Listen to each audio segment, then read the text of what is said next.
Bonjour à vous, belle communauté.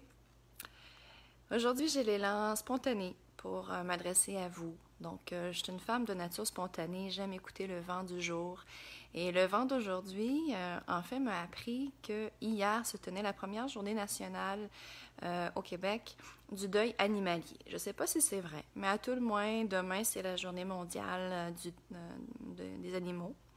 Et puis, tout ça, ça m'a amené la réflexion sur comment accompagner une personne qui vit un deuil animalier.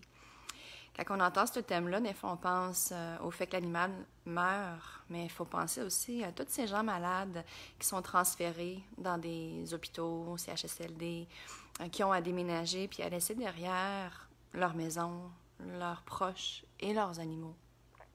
Donc, les gens qui sont en fin de vie, ils ont à mourir à leur propre vie avant de quitter leur corps. Et dans cette vie-là, il y a les animaux. Et puis, c'est un deuil à part entière parce que pour les gens qui aiment les animaux, en fait, c'est vraiment une forme de lien inconditionnel, de l'amour inconditionnel qu'on partage avec nos amours poilus.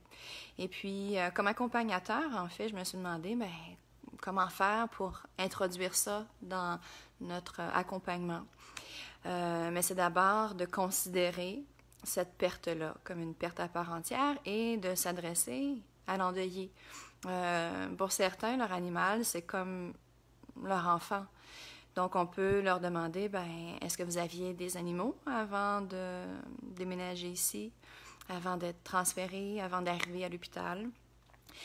Parlez-moi de vos animaux, comment ils s'appelaient, quel lien vous aviez avec votre animal, comment vous vous sentiez quand vous étiez avec. Est-ce que vous avez des photos? On peut aussi observer l'environnement de la personne. Des fois, il y a des photos qui traînent, surtout dans les maisons de soins palliatifs, les CHSLD, les gens ils prennent soin des fois de mettre des objets significatifs autour d'eux, puis à l'intérieur de ça, on peut trouver des photos. Donc, c'est une belle façon d'introduire le sujet. De demander à la personne de nous parler de l'animal qui est sur la photo. À tout le moins, de considérer cet être-là, parce que pour la personne, elle fait partie de sa vie, puis elle fait encore partie de sa vie. Donc, je compare ça un peu aux parents qui ont perdu un enfant. Il veut qu'on reconnaisse cet enfant-là, même s'il n'est plus vivant dans son corps physique. Et puis, ce qui est magnifique, c'est que dans les maisons de soins palliatifs, souvent, on retrouve la politique d'accepter des animaux.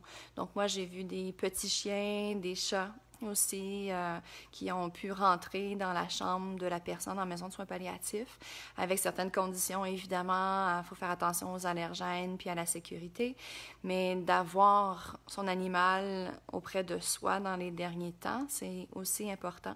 Ce que j'ai vu aussi dans un autre contexte, c'est des amis de la personne qui allait mourir qui ont réussi à faire venir un cheval, là, pas dans la chambre, mais à l'extérieur. Et puis la personne a pu sortir avec une chaise roulante pour avoir un dernier câlin avec son cheval.